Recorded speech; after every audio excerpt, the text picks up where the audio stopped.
지난 시간에 우리는 이방인의 사도로 부름받았던 사도 바울이 2차 전도 여행을 통해서 하나님께서 바울이 계획했던 아시아가 아닌 유럽을 향하게 하셨던 걸 보게 됩니다. 그리고 하나님께서는 사람의 생각이 아닌 하나님의 그 뜻과 일들을 이루신다는 것을 지난 시간 함께 보았습니다. 그 일을 통해서 루디아를 만나게 되고 빌립보 교회가 세워지는 것들을 보게 됩니다. 사도 바울이 만약에 자신이 계획했던 것들을 고집했다고 한다면 절대로 일어날 수 있는 일은 아니죠.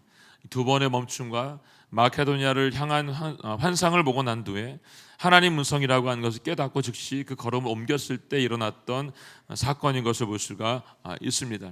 네.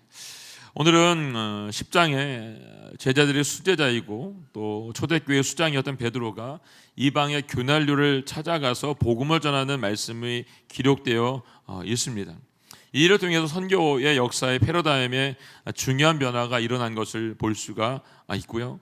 또 한 번에 하나님의 뜻과 이 계획이 베드로의 순종을 통해서 깨달음을 통해서 이방인 세계의 복음으로 문이 열리게 되는 것들을 오늘 우리는 보게 될 것입니다. 먼저 오늘 본문에서 10장의 앞부분에 두 개의 큰 사건이 있는데 그 두 개의 사건을 먼저 보도록 하겠습니다. 하나의 사건은 고넬료라고 하는 이 이방인이 기도하는 중에 환상을 보게 되는 사건입니다. 고넬료는 이방인이었습니다. 로마 정부로부터 지시를 받고 이곳에 파송을 받은 백부장이었던 것을 볼 수가 있습니다. 유대인들에게 있어 어떻게 보면 반대에 서 있는 사람인 것이죠. 우리가 일제시하에 있을 때 일본 순사에게 좋은 마음이 없었던 것처럼 아마 이들에게도 이 백부장에게 좋은 마음이 있을 수가 없다라고 생각을 했습니다. 근데 22절에 보게 되면 이 사람에 대해서 온 유대 사람들이 존경했다라고 기록하고 있는 걸 볼 수 있습니다. 그럼 어떻게 이 사람이 온 유대 사람들에게 존경을 받을 수 있었을까요? 2절 말씀 함께 보겠습니다. 2절 말씀 10장 2절입니다. 시작. 고넬료와 그 집안 사람들은 모두 경건하고 하나님을 경외하는 사람들이었습니다. 고넬료는 가난한 사람들에게 아낌없이 나눠 주었고 항상 하나님께 기도했습니다. 네, 먼저 고넬료는 하나님을 경외하는 사람이었습니다. 이 말은 고넬료가 하나님을 하나님으로 인정했다는 것이죠. 네, 로마의 사람이었지만 그도 역시 하나님을 하나님으로 인정한 사람인 것을 볼 수 있습니다. 그는 할례받은 유대 공동체 일원은 아니었지만 회당 예배에 참석했던 이방 유대인인 것을 볼 수가 있습니다. 그는 기도 가운데 하나님의 임재의 의식을 알았고 그 기도 가운데 주님을 만나는 경험을 했던 걸 볼 수 있습니다. 그래서 그는 자신의 시간을 구별하여서 이 기도하는 일들을 했던 걸 볼 수 있습니다. 경건의 삶을 살았다는 것이죠. 그리고 그는 식민지에 있는 가난한 사람들에게 어떻게 했냐면 아낌없이 나눠주는 삶을 살았던 걸 볼 수 있습니다. 그래서 이를 통해서 사람들에게 특별히 유대인들에게 존경을 받는 삶을 살았다라고 기록하고 있습니다. 그뿐만 아니라 하나님이 그것을 기억했다라고 성경이 기록하고 있습니다. 그의 그 모든 행실을 기억하고 있었던 하나님께서 천사를 환상 중에 그에게 보내서 요바에 있는 베드로를 데리고 오라라고 말씀을 하게 됩니다.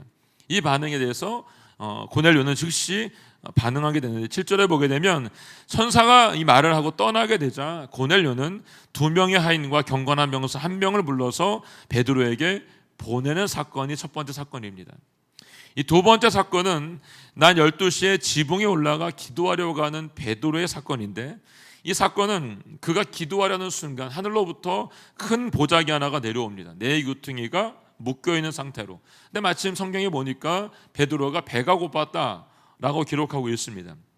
배가 고팠던 이 베드로는 하늘에서 내려오는 그 보따리 안에 뭐가 있는지가 궁금했다는 거죠.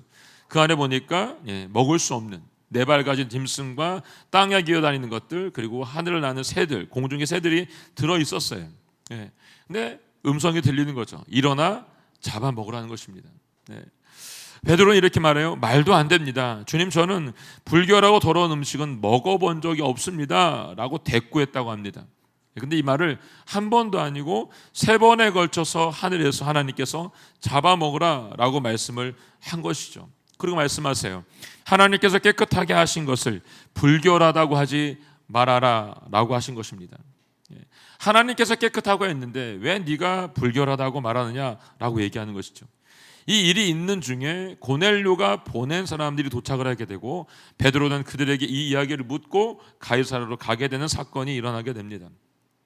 이 두 사건을 통해서 우리가 볼 수 있는 것은 무엇이냐면 두 사람 모두가 기도하는 사람이었다는 것이죠. 그냥 기도한 게 아니고 하나님의 임재를 경험하면서 기도했던 사람입니다.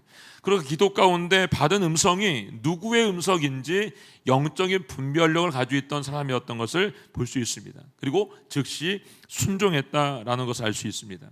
베드로가 자기가 지금까지 지켜오며 살아왔던 전통과 율법과는 다른 음성이 지금 들려지게 된 것이죠.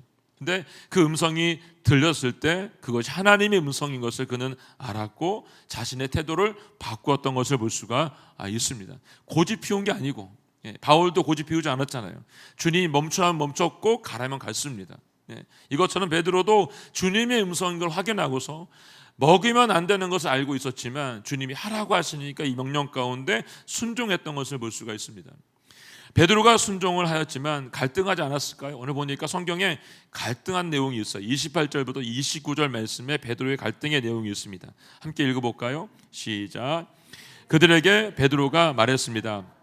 여러분도 잘 알다시피 이렇게 이방 사람과 교제하거나 방문하는 것은 우리 유대 사람으로서는 율법에 어긋나는 행동입니다. 그러나 하나님께서는 어떤 사람도 불결하거나 더럽다고 해서는 안 된다고 내게 보여주셨습니다. 그렇게 여러분이 나를 불렀을 때 사양하지 않고 왔습니다. 네, 아멘. 이 말을 보면 베드로는 자신도 이방인을 만나는 것이 율법에 어긋난 행동이라고 말합니다.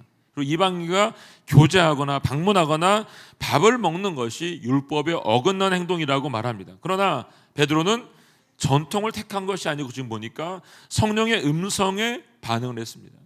베드로는 사람의 부탁이나 체면 때문에 움직인 것이 아니고 하나님께서 말씀하시니까 순종하고 반응한 겁니다. 고넬료도 마찬가지라고 보니까요. 고넬료는 베드로가 자기 집에 온다는 얘기를 들은 게 아니에요. 그냥 종을 보내고 병사를 보내고 났어요. 근데 그냥 기다린 게 아니고 보니까 베드로가 온다는 소식을 들은 것도 아닌데 그는 자신의 친척들과 가까운 사람들 자기 집으로 다 불러 모으기 시작합니다. 다 불러 모아요. 불러 모아서 사모한 가운데 하나님께서 무엇을 말씀하실지를 기다리고 있는 태도를 가지고 있는 것을 볼 수 있습니다. 베드로를 기다리던 고넬료의 마음에는 하나님을 향한 사모한 마음이 가득했다는 것이죠. 오늘 이 마음이 우리 모두 가운데 있기를 원합니다. 그 사모함이 베드로를 만나게 했고 그 사모함이 복음을 듣는 순간 성령의 임재를 경험하게 되고 세례를 받는 역사가 나타나게 됐다는 것입니다. 이를 인해서 베드로는 유대인들에게 하나님께서 이방인에게도 복음을 전해야 된다는 새로운 선교의 패러다임을 얘기할 수 있게 된 것이죠. 베드로가 이 일을 통해서 깨닫게 된 게 있습니다. 34절과 35절 말씀 함께 읽겠습니다. 시작. 그러자 베드로가 말하기 시작했습니다. 이제야 내가 깨달았습니다. 참으로 하나님께서는 사람을 겉모양으로 차별하지 않으시고 하나님을 경외하고 의를 행하는 사람이라면 어떤 민족이든 받아주신다는 것입니다. 아멘. 고넬료가 천사가 나타나서 자신에게 이야기했던 것을 베드로에게 이야기해 주기 시작합니다. 베드로는 그 말을 들으면서 해석이 됐습니다. 그리고 깨닫기 시작합니다. 예수님과 함께 동행하고 기도하는 사람에게는 이 사건이 해석되어지는 것들을 볼 수가 있습니다. 오늘 저와 여러분 모두에게도 이 사건이 해석되는 우리의 삶이 해석되어지는 힘이 있기를 예수님의 이름으로 선포합니다. 왜 하나님께서 욥바에 있을 때 먹어서는 안 되는 부정한 음식을 먹으라라고 3번씩이나 얘기했을까에 대한 해석이 지금 베드로에게 된 거죠. 하나님은 사람을 겉모양으로 차별하지 않으신다는 걸 깨달은 거예요. 지금까지 그는 복음은 오직 할례를 받은 사람, 유대인에게만 전해져야 된다는 것을 알았어요. 그래서 할례를 받았는지 받지 않았는지가 중요했습니다. 그 사람이 유대인인지 아닌가 더 중요했다는 것이에요. 근데 유대인들이 말하는 할례나 이 전통, 율법, 이걸 통해서 구원이 이루어지지 않는다는 것을 지금 베드로는 깨닫게 된 것이죠. 우리가 살고 있는 세상은 어쩔 수 없이 여러분 차별이 존재할 수밖에 없습니다. 차별은 존재하게 돼 있어요, 여러분. 근데 차별 금지법을 만들고 있잖아요, 여러분. 옆에 분 보세요, 여러분. 다 다르게 생겼죠. 가지고 있는 게 다 다릅니다, 여러분. 할 수 있는 것도 다릅니다. 우리 애들도 다 달라요, 여러분. 분명히 여러분 다른 건 맞아요. 차별의 문제가 되는 건 뭐에 문제가 되냐면 여러분, 편견의 기초에서 구별을 하고 있기 때문에 문제가 되고 있는 거예요. 어떻게 하면 여러분 차별을 하지 않을 수 있을까요? 우리의 눈이 여러분 바뀌면 돼요. 우리의 생각이 바뀌면 돼요. 우리가 그들을 바라보는 영혼의 눈으로 그들을 바라보고 있으면 그들을 차별하지 않을 수 있게 된다는 겁니다. 얼굴이 다른 게 당연하고, 배경이 다른 게 당연하고, 문화가 다른 게 다르고 당연하고, 언어가 다른 게 당연한 거죠, 여러분. 제가 독일에 있을 때 26국에 있는 사람들을 만났습니다. 다 달라요, 여러분. 제가 만약에 그들의 문화를 이해하지 못하고 그들이 가지고 있는 배경과 생김새를 가지고 너는 이렇게 했다고 말하고 차별했다고 한다면 그들과 제가 교제하는데 어려움이 있었겠죠. 근데 그들 안에 있는 하나님의 영의 눈으로 그들을 보게 되면 달라지게 된다는 것입니다, 여러분. 믿지 않는 사람들을 만날 때도 마찬가지, 여러분. 믿지 않는 사람들을 만났을 때 여러분, 그들 안에 있는 하나님의 사람의 눈으로 보게 되면 그들의 마음에 있는 하나님을 만날 수 있게 되는 거죠. 그러면 그들 안에 우리의 마음속에 긍휼한 마음을 가질 수 있게 된다는 것입니다. 이렇게만 볼 수 있다고 한다면 세상에 소중하지 않은 사람은 없고 여러분, 사랑스럽지 않은 사람은 없습니다. 왜? 다 하나님께서 만드시고 지으신 사람이기 때문에 그래요. 하나님에게 유대인이든 이방이든 할례이든 할례를 받지 않았던 그 영혼을 바라본 하나님의 눈은 사람과 다르다는 것입니다. 오늘 우리의 눈이 바뀌어서 하나님의 관점으로, 하나님의 눈으로 열어져서 그들을 볼 수 있기를 주님으로 축복합니다. 하나님의 눈이 우리의 눈이 되어서 만민 가운데 복음을 전할 수 있는, 열방 가운데 복음을 전할 수 있는 눈으로 바뀌기를 예수님의 이름으로 선포합니다. 36절로 47절 말씀 함께 읽어보도록 하겠습니다. 시작. 하나님께서 모든 것의 주이신 예수 그리스도를 통해 평화의 복음을 이스라엘 백성들에게 전해주신 것을 여러분도 잘 알 것입니다. 요한이 세례를 전파한 후에 갈릴리에서 시작해 온 유대에서 무슨 일이 있었는지 알 것입니다. 하나님께서 나사렛 예수에게 성령과 능력으로 기름 부으신 것과 하나님께서 예수와 함께 하심으로 예수께서 선을 행하시고 마귀의 능력 아래 짓눌려 있던 사람들을 모두 고쳐주시며 두루 다니셨습니다. 우리는 예수께서 유대 사람들의 땅과 예루살렘에서 하신 모든 일의 증인입니다. 그들은 예수를 나무에 달아 죽였지만 하나님께서는 3일째 되는 날 예수를 살리셔서 사람들에게 나타나게 하셨습니다. 아멘. 네. 39절에 보면 우리는 모든 일의 증인입니다 라고 말하고 있습니다. 밑줄 한번 그어보세요. 베드로는 예수님을 가장 가까이에서 만난 사람이에요. 그건 예수님께 일어난 모든 사건을 생생히 보고 알고 있는 사람입니다. 이 자신이 보고 경험한 것을 하나하나 지금 고넬료에 있는 사람들에게 전하기 시작하고 있어요. 근데 이 전하면서 자신이 가장 잘 알고 있다고 생각한 베드로가 예수님을 전하면서 또 다른 것을 깨닫는 거죠. 그것은 자신을 예수님께서 이방인에게 보내셨다는 사실입니다. 예수님께 유대의 사람들과 땅과 예루살렘에서 하셨던 모든 일들, 그 일들을 나로 하여금 증거하라고, 전하라고 나를 택했다는 사실을 깨닫게 된 것입니다. 그리고 하나님께 3일째 되는 날 예수님을 살리셔서 사람들에게 나타나셨다는 것이 모두에게 모인 게 아니었구나 라고 하는 것을 알게 된 거예요. 41절 말씀 있게 41절 말씀 시작. 그러나 모든 사람이 다 본 것이 아니라 하나님께서 미리 선택하신 증인들 곧 예수께서 죽은 사람들 가운데서 살아나신 후 함께 먹고 마셨던 바로 우리에게만 보여주신 것입니다. 아멘. 네. 하나님께 미리 선택하신 증인들 바로 우리에게만 보여주신 것입니다. 한번 밑줄 그어보세요. 예수님께서 십자가에 못 박혀 돌아가신 장면을 많은 사람들은 보죠. 근데 부활하자 다시 사신 것은 아무에게나 보여주신 게 아니랍니다. 12제자에게 500의 형제에게 보여주셨습니다. 이처럼 예수님의 보혈을 본 사람은 하나님께서 미리 선택한 사람이라고 얘기하고 있어요. 그리고 선택하신 그 증인들을 통해서 하나님 어떻게 하신다고요? 일하겠다라고 말씀하고 있어요. 이 말씀은 믿는 우리에게도 해당이 됩니다. 우리 모두에게 지금 너희가 이것을 알았다고 한다면 증인된 삶을 살아야 된다는 것을 알려주고 있는 것이죠. 우리 믿는 사람들이 오해하고 있는 게 있어요, 여러분. 구원은 모두가 받아야 되는 필수적인 조건이라고 생각합니다. 그리고 전도나 선교나 섬김은 선택사항이라고 생각을 하세요. 그것은 감동받은 사람들, 부르심 받은 사람들만 할 수 있다라고 생각을 하고 있는 거죠. 아니에요, 여러분. 그리스도인들은 하나님의 자녀로 부르심을 받는 순간 동시에 증인으로 그리고 부르심을 받은 복음의 전자다로 부름받은 것을 기억하시라는 겁니다. 왜냐하면 내 안에 예수님께서 살아계시기 때문에 내가 만난 그 예수님을 전하지 않고서는 우리 모두가 견딜 수가 없는 마음이 생겨나게 되어 있습니다. 반드시 바깥으로 나오게 되어 있어요. 우리가 마음속에 기쁨이 있으면 기쁨이 얼굴로 나오게 되어 있습니다. 얼굴로. 우리가 연애를 보면 사랑하면 어때요? 사랑하는 사람들의 얼굴은 분명히 표정이 바뀌어져 있는 것을 볼 수가 있습니다. 미움은 어떨까요, 여러분? 미워해도 여러분 바깥으로 표정이 나와요. 근심하면 수심이 가득한 것들이 겉으로 나오게 되어 있습니다. 우리 속에 무엇이 있든 여러분 다 바깥으로 드러나게 되어 있습니다. 복음도 마찬가지예요. 우리가 예수님을 정말로 만났다고 한다면 그것이 바깥으로 나올 수밖에 없습니다. 분명한 사실이기 때문에 복음을 전하는 사람들로 예수님 만난 사람으로 여러분이 있다고 한다면 이 전하는 사명을 우리 모두가 받았다는 것이죠. 요즘 우리가 작은 예수 40일 새벽 기도하면서 새벽마다 선교사님들의 간증을 보고 있습니다. 얼마나 감동이 되는지 몰라요. 현재 상황을 통해서 우리가 함께 기도할 수 있는 또 좋은 시간이 되고 있습니다. 중간중간에 FA에서 훈련받고 있는 대학 청년 친구들이 간증하는 이 소식도 듣게 됩니다. 여러분, 전도는 어려운 게 아니에요. 여러분, 내가 만난 예수님을 전하면 되는 거예요.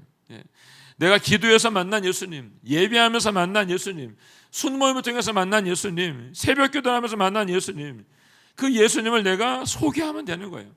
수요 여성 예배가 너무 좋으면 수요 여성 예배에 이런 일이 있는데 함께 기도하자고 모시고 오면 되는 거죠.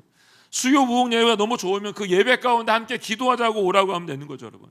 예배가 너무 좋고 차세대 예배가 너무 좋으면 우리 애들이 그곳에 가서 변화되고 새로워지고 있다라고 전하면 되는 거예요, 여러분. 예수 믿어서 하는 것이 아니라 내가 만난 예수님을 그들에게 말만 하면 되는 거예요, 여러분. 그것이 전도예요.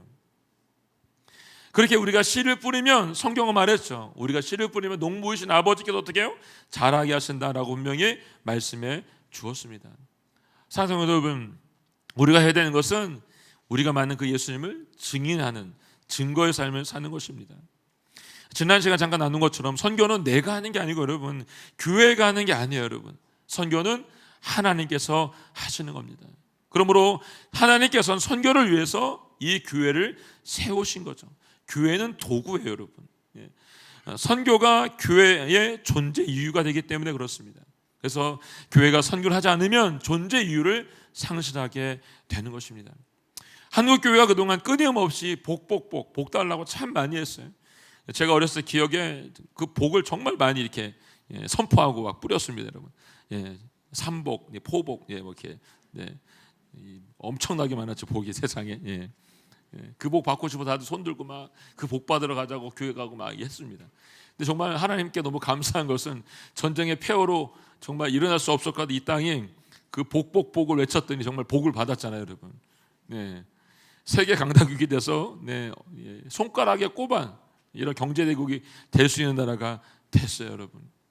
여의도 광장에서 여러분 하나님 복 주신 우리가 선교사 파송할게요 막 이렇게 두 손 들고 막 여의도 광장 모여서 선교한국 했었잖아요, 여러분. 그 복을 주셨는데 여러분 우리들은 어떻게 살고 있어요, 여러분? 이웃을 돌아보고 선교를 그만큼 우리가 하고 있는 일을 돌아볼 필요가 있다는 것이죠. 한국 교회가 왜 위태롭고 한국 교회가 왜 세상으로부터 욕을 먹고 있을까요, 여러분? 우리의 배만 채우고 있기 때문에 그래요. 그들과 나와 그들과 교회와 별반 차이가 없기 때문에 그런 거죠, 여러분. 내가 복음을 얘기하지 않으면 거기서 끝날 수밖에 없습니다. 여러분 두려워하지 마시고 이 복음 전하시는 일에 앞장설 수 있기를 바랍니다. 복음이라고 하는 것, 이 복음이 전해지는 것은 여러분 특권 있는 사람에게만 전할 수 있어요. 여러분 거잖아요. 예수님 만난 특권이 있고 복을 만난 특권이 있기 때문에 전할 수 있는 특권이 있는 거죠. 성령을 받은 특권이 있기 때문에 성령을 전할 수 있는 특권이 있는 거예요. 생명을 내가 받은 특권이 있기 때문에 생명을 전하는 특권이 여러분들에게 있는 거예요. 근데 이 특권을 받았는데 전하지 않으면 하나님은 일할 수가 없는 거예요. 오늘 본문에 나오는 베드로가 고넬집까지 가야 된 이유가 있었다는 거죠. 그냥 고넬료에게 계시하셔서 그냥 믿게 할 수도 있는 거죠. 근데 고넬료의 기도를 드렸던 하나님께서 베드로를 가이사랴까지 보내셔서 복음을 듣게 하시고 성령의 세례를 받게 하는 데까지 이르게 한 것입니다. 이 일을 하기 위해서. 이 일을 통해서 고넬료의 가족과 이웃들이 예수를 믿었고 또 이 일을 통해서 이방인들에게 복음이 전해지는 계기가 되었다는 것입니다.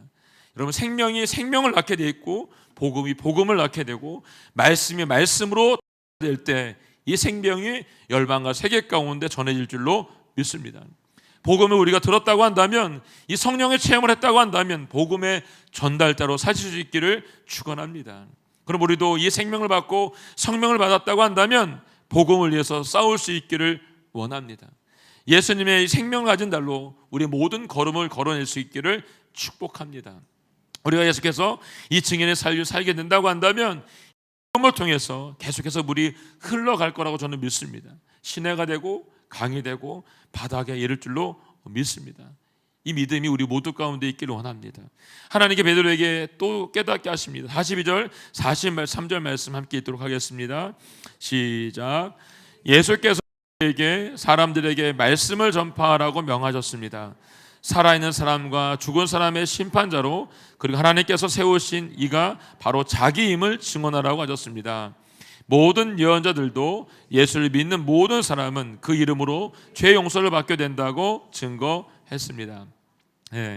베드로가 깨달은 것의 결론 부분이죠. 베드로는 차별 없으신 하나님께서 만유의 주 되신 예수 그리스도를 통해서 이방인들도 하나님의 백성되게 하셨다는 사실을 깨닫고 이제 고넬료의 집에 구원에 이르게 된 것을 보게 됩니다.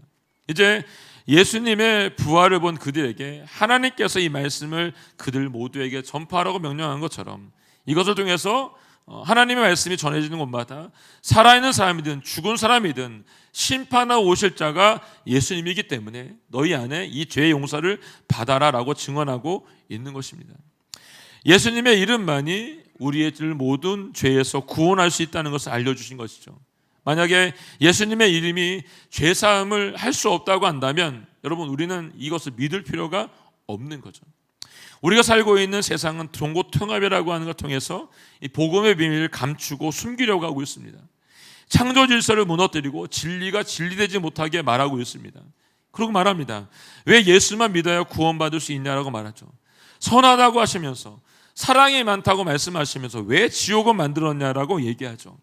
이 주장을 하는 사람들은 기독교에만 구원이 있다고 말하지 말라고 따집니다. 혹시 너희가 모르는 다른 종교에도 구원이 있을지 누가 아냐라고 이렇게 말합니다. 가능성이 있을까요, 여러분? 아니요, 가능성은 없습니다. 사도행전 4장 12절 말씀에 분명히 우리에게 말씀해주고 있습니다. 함께 읽어볼까요? 시작. 예수 외에 다른 어느 누구에게서도 구원을 받을 수 없습니다. 하나님께서는 하늘 아래 우리가 구원받을 만한 이름을 우리에게 주신 일이 없기 때문입니다. 아멘. 네. 하나님께서는 예수님 외에 다른 어떤 이름도 주시지 않았습니다. 세상은 기독교는 너무 옹졸하고 편협하고 독선적이고 자기들만한 교만한 사람들이라고 말합니다. 그러고 말합니다. 그냥 여기도 있고 저기도 있다라고 하면 얼마나 좋냐라고 말합니다. 아니죠, 여러분. 죽고 사는 일에는 그냥은 없습니다, 여러분. 그냥은. 반드시 예수님의 이름을 믿어야만 구원받을 수 있습니다. 복음은 순수성을 지킬 때 문화적 다양성과 보편성을 가질 수 있어요. 교회가 구원의 보편성을 갖는 것은 우리가 인본주의를 선택했기 때문이 아니고 여러분, 오직 예수 그리스도의 피 묻은 십자가의 복음을 선택했기 때문에 이 복음이 모든 사람들에게 능력이 되는 것입니다. 제가 오늘 교회 왔을 때 열린 새신자 예배, 맞춤 전도, 러브 소나타, 다른 교회들이 하지 않는 거죠. 그래서 저는 오늘 교회 와서 오늘 교회가 참 문화적인 교회이구나라는 생각을 했어요. 그 당시만 해도 이 신학교에 있는 많은 신학교들이 이걸 굉장히 많이 문제 삼고 논쟁거리로 얘기를 했었어요. 그래서 이 파트 교육자분들이 학교에서 공부할 때 교수님들이 너는 열린 새신자 어떻게 생각해? 이렇게 물어보는 분들이 많았어요. 그 여부서도 어떤 게 물어보시는 분이 많았어요. 굉장히 당황했던 우리 친구들이 있었는데, 저도 우리 교회가 문화적인 교회구나 이런 생각을 했었어요. 근데 제가 교회 안으로 들어와서 함께 사역하면서 깨닫게 된 게 뭐냐면, 그것은 오늘의 교회는 문화적인 색깔이 있기 때문에 문화적인 교회가 된 게 아니고 여러분, 더 많은 사람들에게 이 복음을 전하기 위해서 문화적인 교회가 된 거예요, 여러분. 이 복음을 가능한 많은 사람들에게 전하기 위해서 오늘의 교회는 이 문화라고 하는 콘텐츠를 사용하고 선택한 거죠, 여러분. 고린도서 9장 18절 이하에 보게 되면 바울이 말했던 전도 방법이 있어요. 이게 뭐냐면 그는 유대 사람을 만나면 유대 사람처럼 전도했고, 율법이 없는 사람을 만나면 율법이 없는 사람 전도를 했습니다. 연약한 사람을 만나면 연약한 사람들에게 맞는 연약함으로 그에게 복음을 전했던 것을 볼 수 있습니다. 예수님께서 이 땅에 오셨을 때 인간의 몸으로 오셨잖아요, 여러분. 왜 인간의 몸으로 오셨을까, 여러분? 우리의 눈높이에 맞추시기 위해서 인간의 몸으로 오신 거예요. 그래야 복음을 들을 수 있기 때문에, 진정한 복음을 전하기 위해서 그분이 이 땅에 인간의 몸으로 오신 것입니다. 우리가 진정으로 구원을 받는 사람이라고 한다면 어떻게 살아야 될까요, 여러분? 나는 구원받았으니까 다 됐어 라고 하시면 사시겠어요, 여러분? 그래서 안 되는 거죠, 여러분. 세상은 여러분, 우리가 주위를 돌아보면 지금도 우리에게 손을 내밀고 있는 사람들이 참 많이 있는 것을 볼 수가 있습니다. 사도행전의 역사를 보게 되면 예루살렘에 큰 부흥이 일어났을 때 그들이 복음에 대해서 일어나지 않게 되자 하나님께 어떻게 하시죠? 가만두지 않으세요, 여러분. 복을 주시고 부흥케 하시고 크게 하셨는데 아무것도 안 하니까 어떻게 해요? 가만두지 않으세요. 예수님이 분명히 말씀하셨죠. 너희가 성령을 받으면 예루살렘과 온 유대와 사마리아와 땅끝까지 이르러 내 증인이 되고 말씀하셨어요. 근데 예루살렘에 부흥이 있었는데 온 유대와 사마리아 땅끝까지 가지 않는 거죠. 그래서 어떻게 하십니까? 박해를 통해서 흩어버리시죠, 여러분. 이게 하나님의 방법이에요, 여러분. 여러분, 복을 많이 받았다고 좋아할 게 없어요. 이 주신 복을 우리가 나누지 않으면 어떻게 해요? 흩어버리신다고, 여러분. 지난 시간에 보았던 바울을 아시아가 아닌 유럽으로 보냈죠, 여러분. 왜 보냈어요? 그곳에 기도하고 있는 루디아를 만나야 되기 때문에 보낸 거예요, 여러분. 오늘 베드로가 고넬료를 만났잖아요, 여러분. 왜요? 고넬료가 기도하고 있었기 때문에, 그들에게 그 복음이 전해져 있기 때문에 그들에게 보낸 거예요, 여러분. 사랑성도 여러분, 믿는 우리가 하나님의 부르심에 반응하지 않으면 어떻게 할까요? 강제로라 등을 밀어서 생명을 전해야 되는 곳에 보내게 되겠죠. 구원이 필요한 것에, 복음이 필요한 것에 너희를 보내겠죠, 여러분. 우리 주변에 지금 손을 내밀고 있는 사람이 얼마나 많이 있습니까? 그걸 외면하면 우리는 신앙인으로 살아가지 않고 있는 거예요.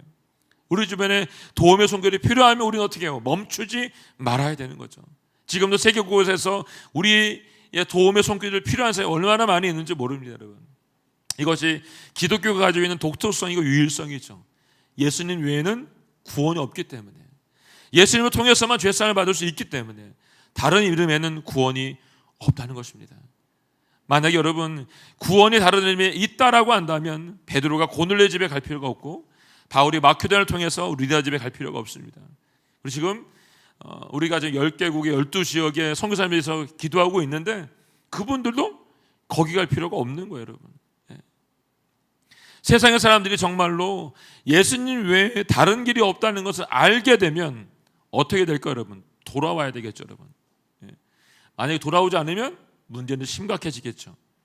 기독교에만 구원이 있는 것이 편협하다고 말하는 사람들, 그들은 예수님 믿지 않기 때문에 천국이 아닌 영원한 죽음을 맛보게 될 거라는 것입니다. 제가 알고 있는 목사님 중에 한 분이 한 기업인에게 전도하시고 교회를 꼭 나오라 이렇게 말씀을 하신 거예요. 근데 이분이 이제 이렇게 말을 했어요.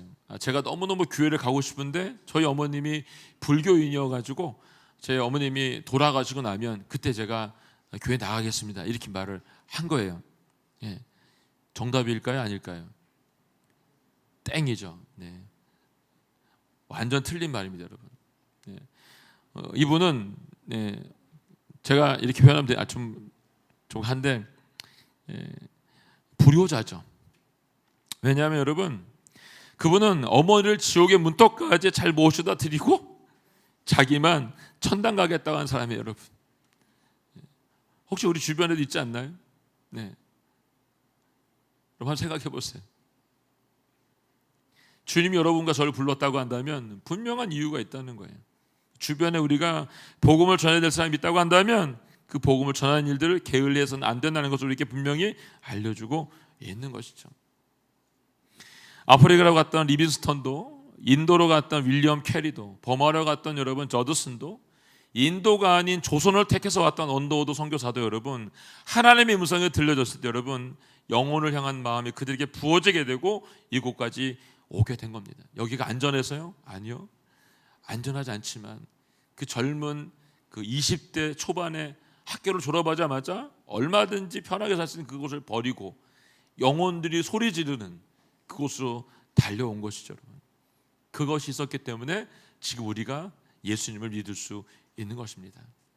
사도행 1장 8절 말씀 함께 읽고 오늘은 말씀을 마쳐보겠습니다. 다시 읽겠습니다. 시작. 성령께서 너희에게 오시면 너희가 권능을 받고 예루살렘과 온 유대와 사마리아 땅까지 이르러 내 증인이 될 것이다. 아멘. 여러분, 성령을 받으셨어요? 예수님을 믿으십니까? 구원을 받으셨어요? 권능을 받으셨어요? 우리가 가진 것이 있습니까? 예루살렘과 온 유대와 사마리아 땅까지 이르러서 내 증인이 되라고 말씀하시는 이 음성을 우리 모두가 듣기를 예수님의 이름으로 선포합니다. 아멘. 함께 우리 찬양하고 영상 보고 기도하겠습니다.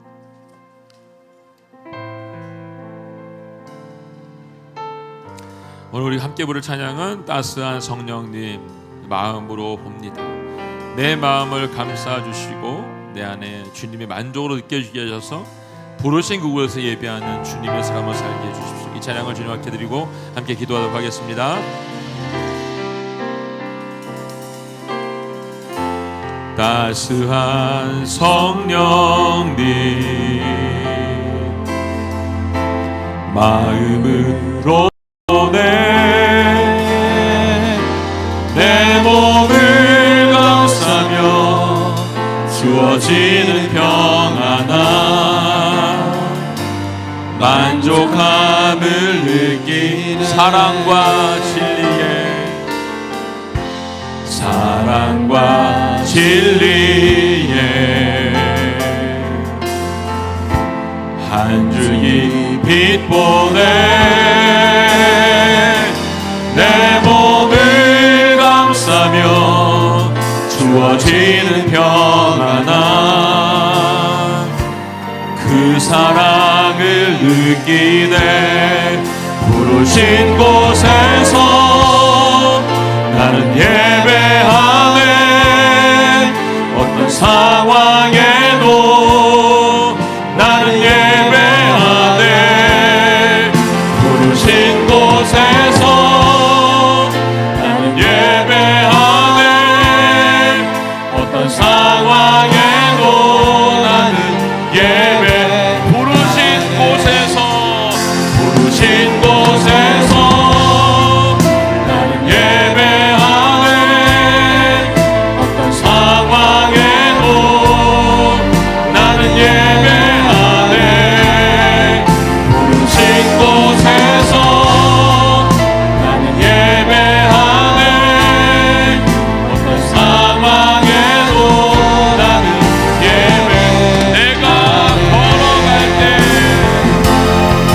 내가 걸어갈 때 길이 되고 살아갈 때 삶이 되는 그곳에서 예배하네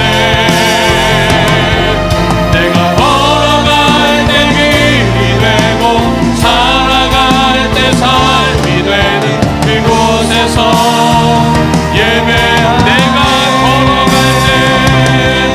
내가 걸어갈 때 길이 되고 살아갈 때 삶이 되는 그곳에서 예배하네 아멘 내가 걸어갈 때 길이 되고 살아갈 때 삶이 되는 그곳에서 예배하네 부르신 곳에서 예배하네 어떤 상황에도 나는 예배하네 부르신 곳에서 나는 예배하네 어떤 상황에도 나는 예배하네 부르신 곳에서 나는 예배하네 어떤 상황에도 나는 예배하네 부르신 곳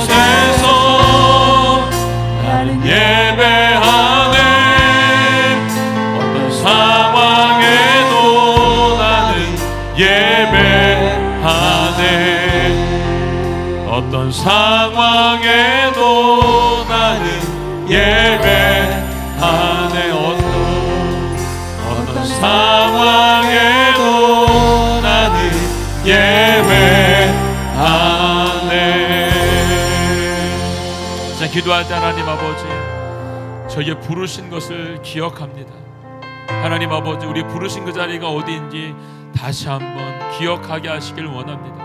구원하는 백성으로 내가 주님을 뜨겁게 만나던 그 순간을 기억하게 하시고, 하나님 아버지, 우리가 주님 부르신 그곳에 갈 수 있도록 도와주시길 원합니다. 그 현장이 어디이든 아버지 하나님, 주의 부르심을 따라갈 수 있는 저희 모두가 될 수 있도록 도와주시기를 원합니다. 걸어가고 살아갈 때 이 모든 것이 삶에 되게 한다고 하신 하나님 아버지, 우리의 삶을 주님께 드릴 수 있도록 도와주시고, 우리 부르심 가운데 나아가서 그 부르심에 승리할 수 있는 저희 모두가 되게 하여 주시옵소서. 함께 고백하며 기도하며 기도하겠습니다. 하나님 아버지, 오늘도 우리 부르신 것을 기억합니다. 하나님 아버지, 나를 부르신 그 자리를 내가 기억합니다. 하나님 아버지, 그 부르신 그 자리에서 주님을 더 기억하는 저희가 될 수 있도록 도와주시기를 원합니다. 예배하는 그 자리, 기도하는 그 자리, 만나는 그 자리, 교제하는 그 자리, 전해내는 그 자리가 하나님 아버지, 주님과 함께 동행한 자리가 될 수 있도록 도와주시고, 부르심의 자리가 될 수 있도록 도와주시기를 원합니다. 잊어버렸던 부르심이 있다고 한다면 이 시간 생각나게 하여 주시고, 그 부르심과도 순종할 수 있는 저희 모두가 될 수 있도록 도와주시기를 원합니다. 우리가 이제 그 걸음을 걸을 수 있도록 도와주십시오. 베드로와 같이 마음과 같이 주의 말씀이 들려졌을 때에 그 말씀에 마음과 순종할 수 있는 은혜가 우리 모두 가운데 있도록 도와주시기를 원합니다. 하나님 아버지의 뜻이 일어날 수 있도록 성령의 은혜가 우리 가운데 부어질 수 있도록 아버지 붙잡아 주시고 인도하여 주시옵소서. 오직 아버지의 뜻만에 세워질 수 있도록 성령님 우리를 지향하시고 아버지 인도하여 주시옵소서. 감사합니다. 하나님 아버지, 이 구원의 비밀을 저희에게 알려주셨습니다. 이 구원의 비밀을 알리신 분, 그분이 하나님이십니다. 이 땅에 많은 사람들이 있지만 이것을 알게 하신 분이 하나님이시고, 그걸 알게 한 저희들이 안에 있습니다. 주님, 우리가 이것을 그냥 알고 끝나는 것이 아니라 오늘 증인되라고 말씀하신 것처럼 세상 가운데 나아가 증인된 삶을 살 수 있도록 도와주시기를 원합니다. 베드로를 부르신 것처럼, 바울을 부르신 것처럼, 제자들을 부르신 것처럼 주님 저희도 부르신 걸로 믿습니다. 아버지, 어디가 됐던 주님 부르신 그곳에서 순종할 수 있는 은혜가 저희 모두가 도와주시기를 원합니다. 나만 받는 구원이 아니라 손을 내밀고 있는 고넬료와 같은 자들에게, 루디아와 같은 사람들에게 복음을 전하는 은혜가 우리 모두 가운데 있도록 도와주시기를 원합니다. 아버지 하나님, 그래서 반드시 주님의 나라가 임하는 것들을 우리 모두 함께 볼 수 있도록 도와주시옵소서. 실행하실 주님의 이름을 찬양하며 감사드리며 예수님의 이름으로 기도하였습니다. 아멘.